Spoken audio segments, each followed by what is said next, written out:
Hey, it's Jodi Santangelo, and I am a proof hunter. I'm always looking for proof that law of attraction exists. I want to tell you a quick little story, and this is a personal story, so personal, in fact, my husband isn't even aware of all of the details, and I did that deliberately, and you'll understand why in a minute. Less than a year ago, we moved to a brand new house in a brand new city in a brand new state that we absolutely love. A short time after, my husband was handpicked for this wonderful opportunity within his same organization. Great, eh? Well, not so wonderful, because it meant that we would have to move to corporate headquarters in a completely different state. I did not want to go. I was so resistant. In fact, I felt like I was being forced to do something that I didn't want to do, and I didn't like it. Have you ever felt that way? Yes. So I was this way for probably about a week, and I was vocal about it to my husband as well. Now let's take a step back and remember the three-step process for deliberate attraction.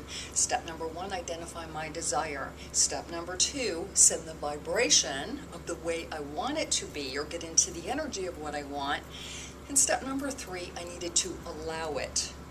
That means I needed to lessen the doubt and resistance and open myself up to attract all the wonderful goals, dreams, and desires into my life. Now I had a problem, didn't I? Because I recognized I was being resistant. Just because I teach this stuff doesn't mean I'm always so quick to immediately reset my vibes. This time it took me about a week, but I realized that I was blocking myself from attracting wonderful things into my life. So here are some steps that I took, not necessarily in this order. Number one, I was consciously aware, which is the huge step. Number two, I repeated a saying over and over and over in my head. Here's my little mantra. I love this, and that is, you know, Jodi, lots can happen. Can lots happen?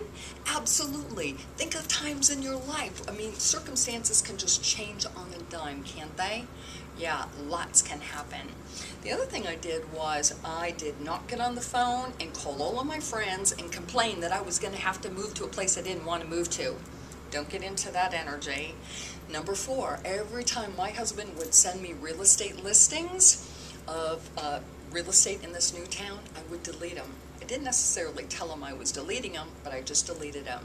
Every time my husband would talk about the move, I would listen, but I didn't actively engage and allow myself to feel this resistance. A couple of steps. Here's what happened. Maybe a few days later, I remember it well, on Monday, his new potential boss called him up and said, Tony, you can expect to have emailed your new package today. Want to let you know that you won't find a move package.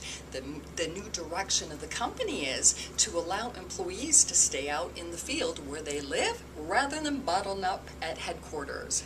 Woo, can you see my silent little happy dance? Now, did I orchestrate all of that?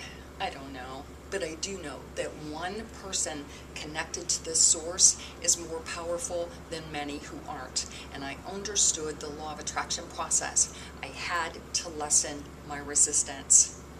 So I might suggest that for you. If there's anything that you're holding on to, that you're resistant about, you have to let it go. You have to find a way to let it go. Try my little mantra. You know, lots can happen. Lots can happen, and lots does happen. Just remember my proof. And when it shows up in your life, acknowledge and celebrate that you are a proof hunter as well.